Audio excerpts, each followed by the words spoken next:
Indiana can be the key primary. Indiana can decide who is going to be the nominee for the Democratic Party, and therefore very likely who's going to be the next president of the United States. Indiana is the area. Indiana is the place where people are going to focus attention on all of you. So I come here to ask for your help. I think that the fact that it's a three-way race does not make it comparable to West Virginia. I think that the real test comes over the 4 or 5 primaries which still remain, and you relate those also to what happened in the first 2. Senator, how has the assassination of Dr. King affected the campaign?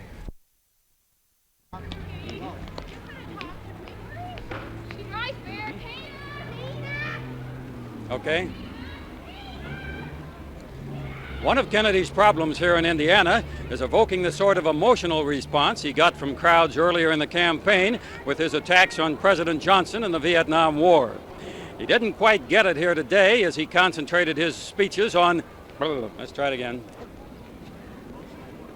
One of Kennedy's problems here in Indiana is evoking the sort of emotional response he got from crowds earlier in his campaign with attacks on President Johnson and the Vietnam War. He didn't quite get it here today as he concentrated his speeches on racial and domestic issues. This could become a serious problem in the Kennedy campaign. This is Bob Clark in Indiana. Okay? We've got plenty of time at the airport.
Ordained by history that we must be a nation torn by civil strife and teeming with troops with bayonets.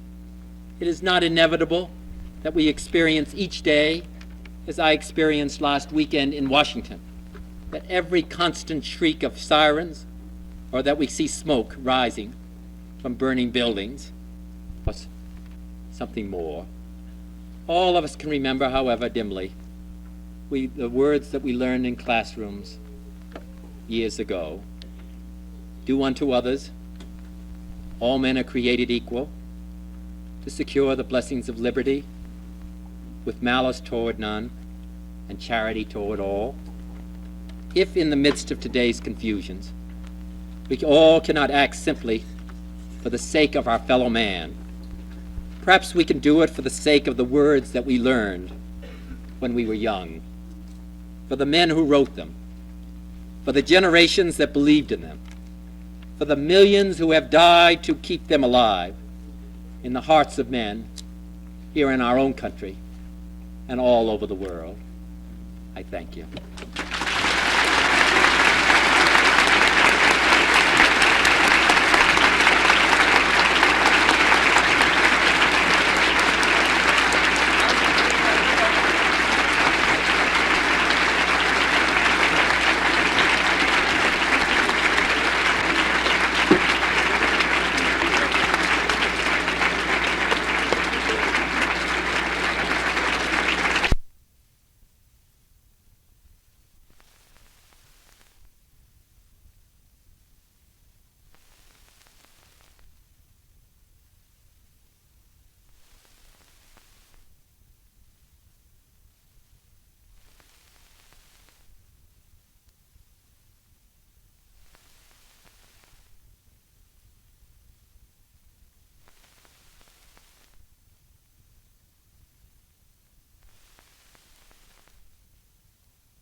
Welfare is demeaning, and we've left this matter to the control of government and the control of Washington. I think it has to be returned to local control, to the people themselves. In the last 30 years, we haven't done that. We've relied chiefly and primarily on government, on Washington. I think we have to have a new philosophy. What was acceptable in the 1930s and what we need in the early 1960s, whether it be the Vietnamese, that this was their war, that this was their struggle, that the United States could come in and help, that we could assist, but in the last analysis it was up to them, that we couldn't carry the burden for them.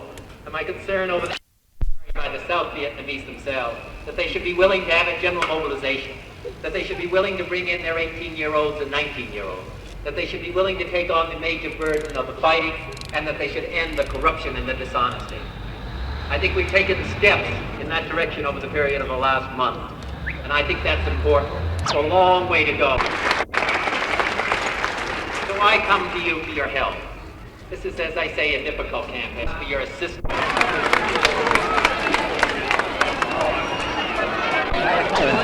Youngsters Idol.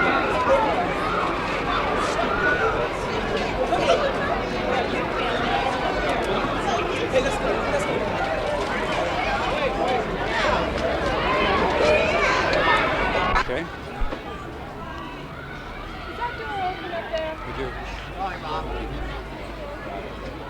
Senator Kennedy hopes to start a bandwagon rolling here in Indiana that will run over Gene McCarthy and Hubert Humphrey, too. Indiana's May 7th primary is critical to the Kennedy strategy of demonstrating to party leaders across the country that he's the one Democratic candidate who can win big. He appealed for help today from Indiana voters. We'll cut that for a minute.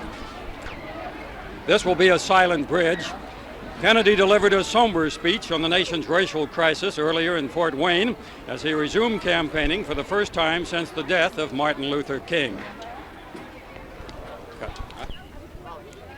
One of Kennedy's problems here in Indiana is evoking the sort of emotional response he got from voters earlier in the campaign with... Cut.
How do you turn that thing?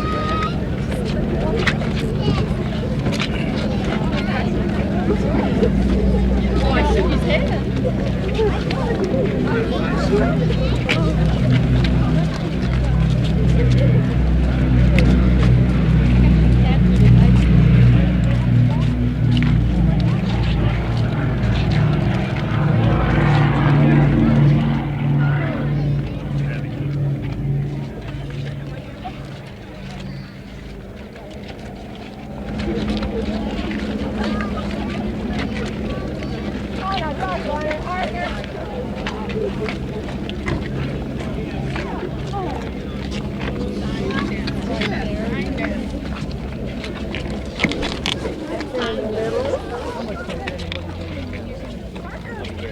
Oh, get that sign down.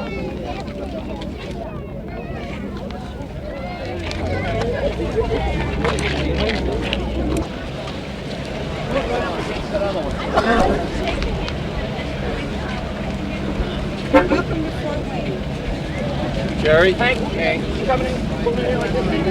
Jerry? Which way?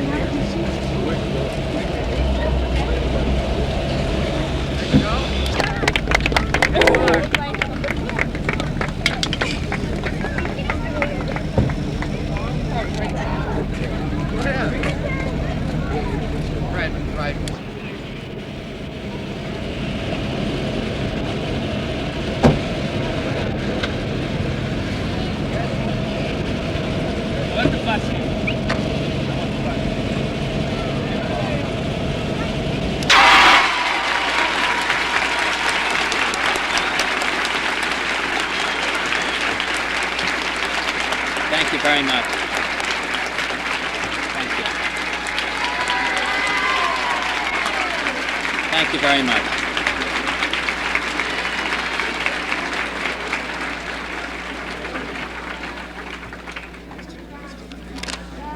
Mr. Chairman.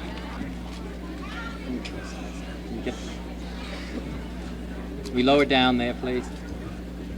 Mr. Chairman and members of our committee, I'm delighted to be here, and I'm very pleased to have an opportunity to see all of you. Some young lady was kind enough to ask where my wife was, and I said that she was back with the children. I'm keeping the children completely out of politics.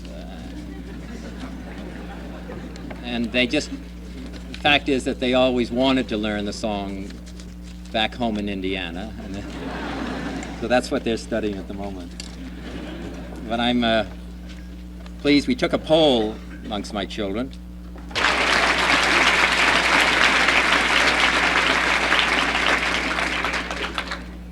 I had 4 votes. My brother Teddy had 3 votes. My sister Pat got 2, and there were 2 that were really, I think, transcends politics, but which I think is something that needs to be said in this country at this moment, in this difficult time. And I speak to you more in this matter as not as citizens so much of Indiana, but as American citizens. The problems that I'm going to discuss with you today, I think, are national problems. They are certainly not unique with Indiana, and perhaps, and without any question, they exist to a far greater extent in other parts of the United States. But I think that we are all so interdependent upon one another that I think that we should frankly discuss some of these matters. I don't want to come just to the state of Indiana and talk just about matters that deal with Indiana.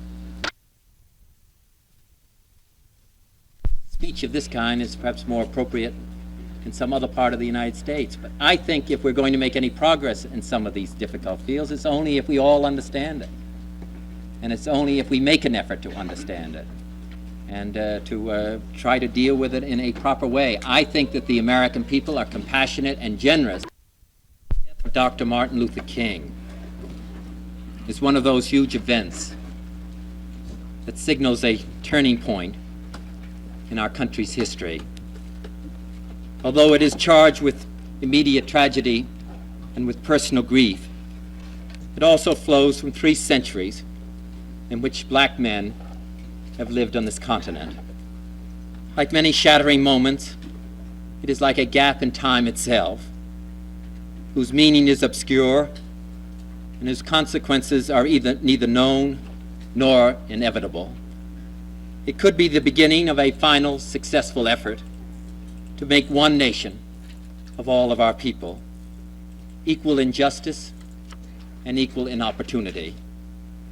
Or it could foretell a continuing civil strife which threatens to transform our cities into armed camps and our streets into passageways for violence and for fear. In his last sermon, Dr. King referred to himself as a drum major. With his death, the drums are louder still. We do not yet know whether they are a summons to battle or to the meeting of reconciliation and peace. That choice, it seems to me, is largely up to us. This generation did not create most of the conditions and the convictions which have led us to this day, but this generation has a responsibility to resolve them. Leaders can explain and propose, but this problem will not yield to any man, even to the President of the United States. It will yield only to the moral energy and the belief of a free people. Most people of both races do not wish violence and agree that we must do everything we can to protect life and property of all of our people. Yet while the troops and police patrol our cities and our streets, we must also be aware that punishment is not prevention, nor is an armed camp in any one of our cities, a place of peace. Our nation today is beset by apprehension and by fear, by anger and by even hatred. It is easy to understand the springs of such passion, even as we know the highest traditions of this country forbid them. But today's difficulties cannot be answered simply by appeals to brotherhood or to compassion. The issue is not whether white Americans will help black Americans, but whether we will help ensure the well-being of every citizen. It is not whether white and black will love one another, but whether they will love our country, the United States of America. It is not whether we will enforce the laws of the nation, but whether there is to be, in fact, one nation. Together we must try to grasp the dimensions of the oncoming possibilities.